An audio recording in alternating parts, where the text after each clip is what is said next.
What's up, everybody? Thanks for tuning in for another episode of Smoking That Ish.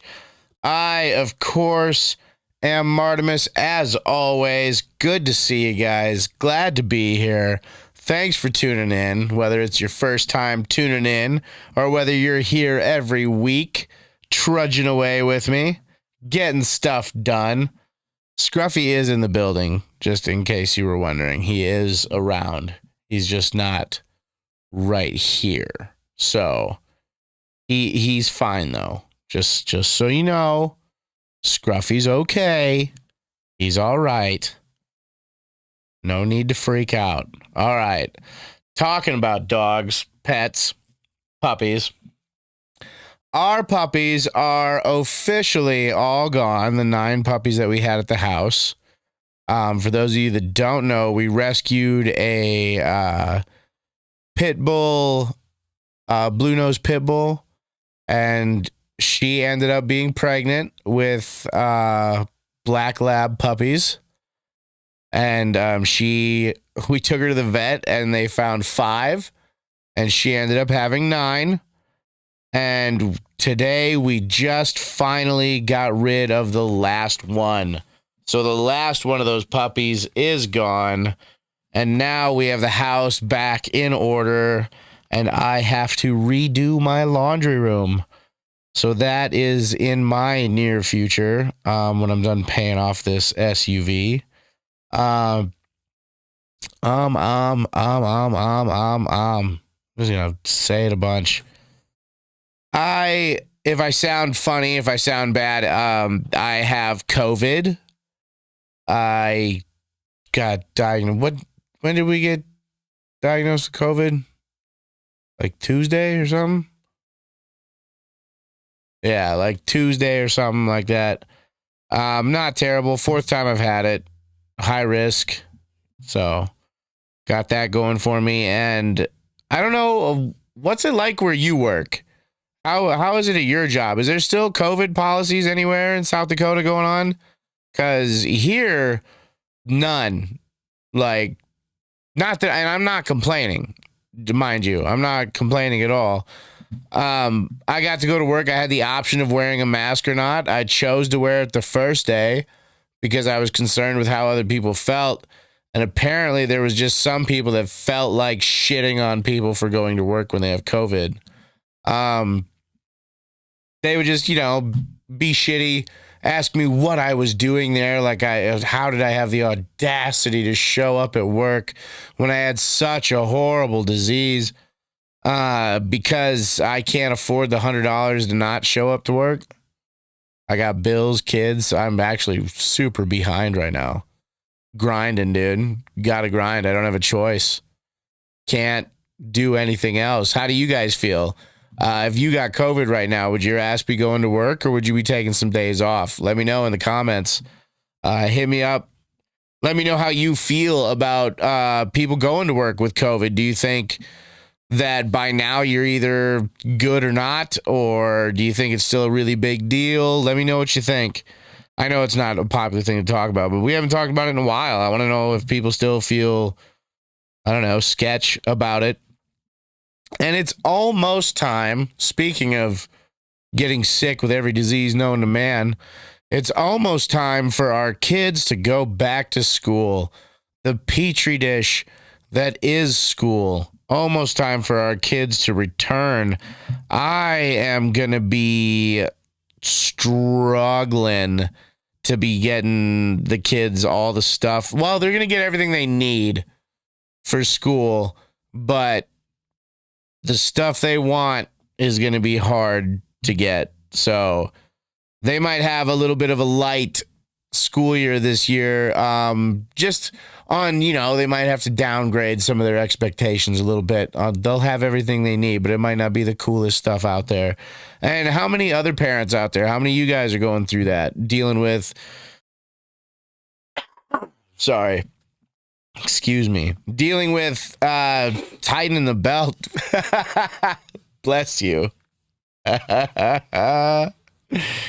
Dealing with tightening the belt, but having to deal with going back to school. The kids always want the nicest stuff, They always want the coolest whatever it is that's out, you know, they want the decals and the this and the that, and it's got to be the one that has this, and you know how it is, you know? Um, I don't know. How are you handling it? Are a lot of you picking up other jobs? Are you just grinding away at the same job? Seeking to do better, you know, maybe get a raise, getting raises and stuff. Me, I'm just grinding. Personally, I'm just grinding as much as I can, not missing any days, putting in all the work that I can, trying to get as much money as possible, you know? That's all I really know how to do, you know, to make money. And rescheduling. How's that feel? Not to be a dick, but maybe some of you need a little bit of that right now. How's that feel, having that rescheduling just shut down? I hate to say it, but I totally called it. I said they're never going to let that go through. There's still a bunch of things that have to be done before it'll go through. And everybody was too busy going, yeah, rescheduling. It's going to get rescheduled. Woo! Rescheduling party. How you guys feel? Huh? Truth hurts. Yeah, they stopped that. They made it to where like they changed the way things have to be worded even. So now the wording in it is incorrect and it has to be started from the ground up. It has to start all over. And they're not going to let rescheduling go through. Like I said, they're not going to let it go through. Okay? We're stuck until marijuana is legalized on a federal level, and I don't know if the DEA will ever allow that. So, and then Biden backed it, so now it's tied to Biden, and so now every Republican hates it and hates marijuana even more than they did before. It's just not good, man. It's not good. Rescheduling is not going to happen. Not anytime soon, dude. Let's focus on recreational coming up in November, huh? Yes on 29, buddy. How about some of that?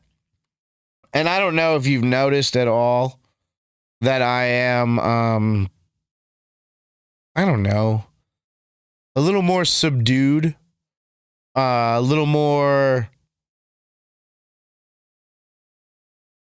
careful with the words I pick, things I say, how I talk, how I'm acting, things like that. I have started microdosing mushrooms to try and help with, because the marijuana helped me get out of my house, back to work, things like that. But I am still so angry all the time. I just can't let things go. Everything bothers me. And it's been really just driving me nuts and probably driving everybody around me nuts.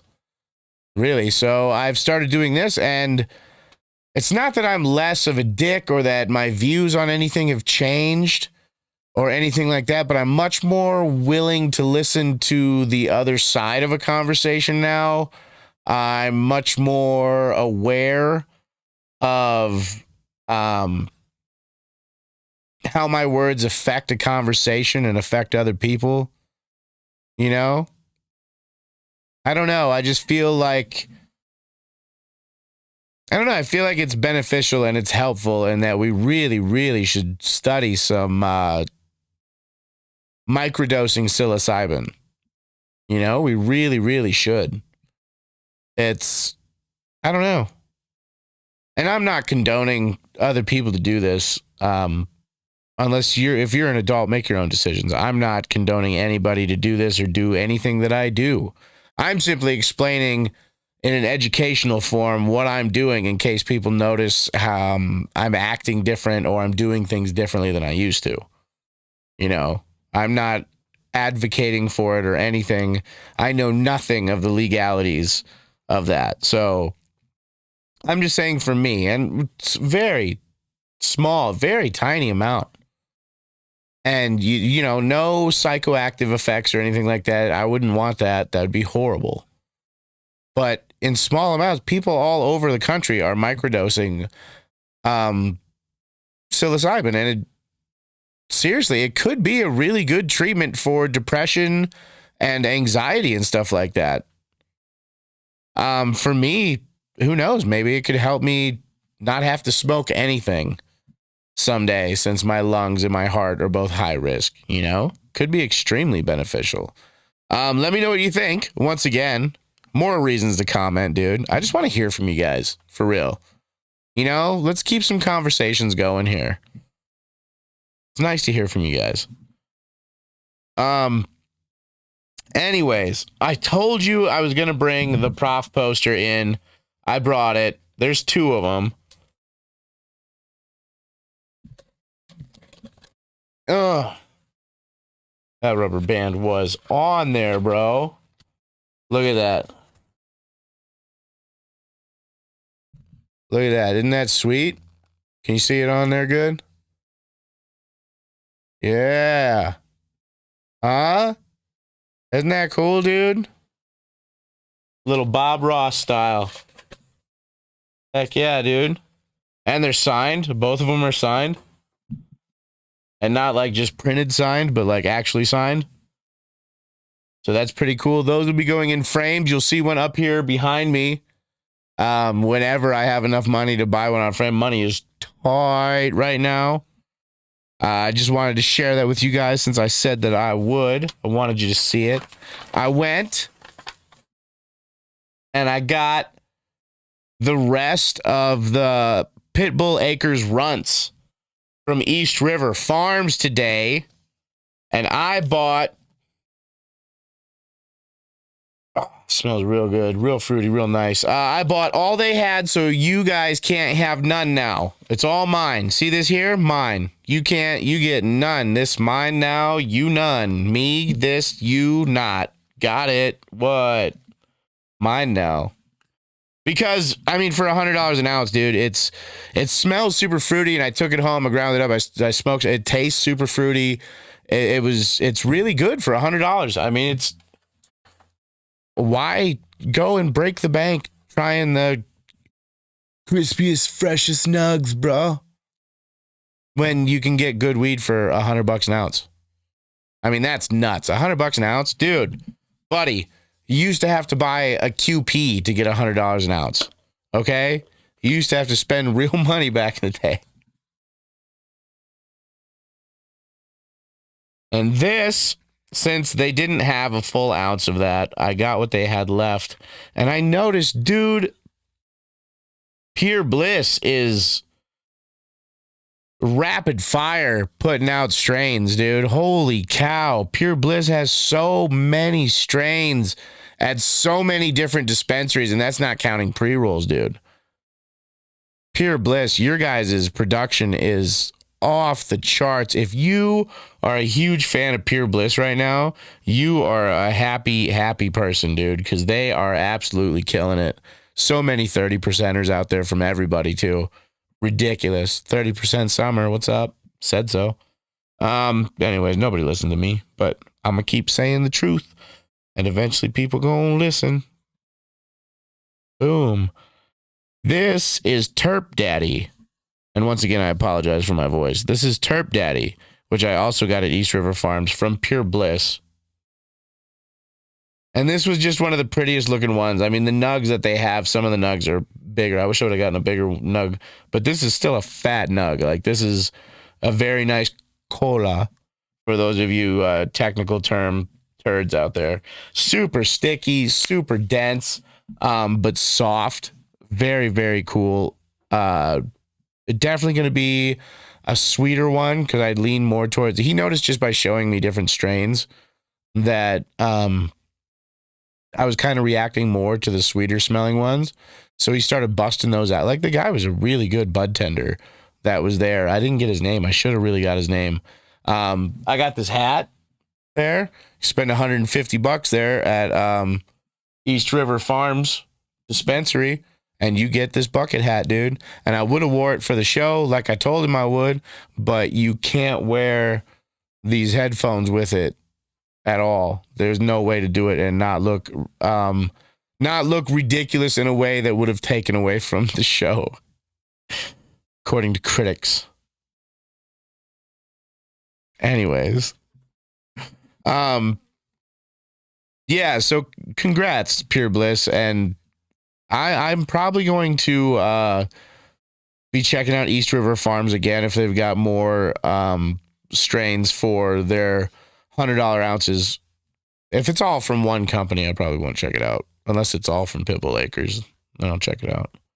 But we'll see next week. I don't know. I love hunting the deals out there. $100 ounces. I mean, you really can't beat it, dude. That's just such a great price. And I am back on the Urban Extract carts simply because of price. I can't afford to try and stay on something else. And I know they say that they're not CRC or whatever the hell it is. I don't even know anymore. I haven't dove into that one. They're not CRC. I really would like to know what their process is because their stuff is super clear looking. They now have ones that are over 90%. Their new one, their new cart is over 90%. And I wonder if it's distillate or just how is it so clean, so clear? I need to know how they do it. Somebody tell me how they do it. Gotta know. One of you guys get a hold of me. Come on the show. Do an episode. Or at least get a hold of me and tell me how you do it, man. Also at East River Farms, they had these terpene charts, which are pretty darn cool. It says terpenes, what they are and how do they help. It has the effects, other things that they're found in, and the medical benefits of a lot of terpenes on here. And I was just going to go through some of these because this is educational. And, you know, a lot of people cover terpenes. And it's good to refresh on stuff that you already know every now and then. And this caught my eye. So since it caught my eye, I'm going to share it with you guys. You have limonene, which is one that I feel like I am a big fan of. The effects of this are elevated mood and stress relief. Amen. I definitely need that. That's one that would be beneficial for me. It is also found in citrus rinds, juniper, and peppermint. I need to get me some peppermint. All right. Nice. Peppermint tea. My daughter loves peppermint tea. The medical benefits are anti-depression, anti-anxiety, gastric reflux, and antifungal. All of which sound very beneficial and nice. The second one is myrcene. Myrcene, the effects are relaxing, enhancing THC's psychoactivity. So if you want it to be more psychoactive, more mind trippy, you look for some myrcene. And it is also found in mango, thyme, I think is how you pronounce that. Well, that's on there forever. Citrus, lemongrass, bay leaf. That's pretty cool, dude. It's an antiseptic and antibacterial and antifungal with some anti-inflammation thrown in there. That's pretty fucking sick, dude. Are there bad ones? Are there ones that like do bad shit? We need to find those ones too and have like a good bad list. Or maybe I'm just talking out my ass. I don't really know. Just asking questions. Humulene suppresses appetite, dude. Dude, this is a handy chart. I might take this with me. We need more. I'm just gonna stop there for right now. But we could use more of those. Out of the way, microphone. We could use more terp profiles on our strains, dude. A strain with a real big terp profile would be awesome. Just see what's in it, especially with little charts like this. If more places started handing out charts like this and had terpene profiles out there, it could change the way that you shop for your marijuana, dude. That would be, I think that would be really smart. And I know somebody's going to be listening that passes that on to somebody who puts it into action or something. I hope, part of the hope of doing this is that people are listening. um, but yeah, I think that would be a great idea. We need to start moving more in this direction. I know people, I'm not saying that phenome hunting is bad or anything. I just don't think enough people care. Have a couple of strains with like the top shelf stuff. Have the phenome types and stuff like that. And then focus on doing this first. I think this would be way cooler first if we could get, because somebody told me a while ago that testing the terpenes is expensive. And it's, kind of difficult to do that and then charge a good price and things like that. But if everybody starts doing terpene testing, then the mass amount of people doing it should drive the price down. You get what I'm saying? So you got to be, just like I said, you got to pay the high prices for the marijuana when it was $300 an ounce and other stuff. I said, if you want the prices to come down, you got to pay the high prices to get the prices down. That's just how you do it. Now, if you guys start, maybe,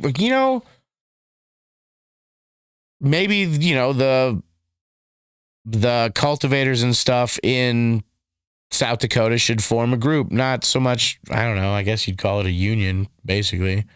I don't know if you're allowed to do that in South Dakota or whatever, but you should form some kind of a group where you guys, where you have people that speak for the group and you guys get to pick that every year. So I don't know. That's probably exactly what a union is. And I just don't know what I'm talking about. But yeah, I'm starting to talk out of my butt. So I appreciate you guys for tuning in. It really does mean the world to me. Thank you guys so much. And thanks for smoking that ish.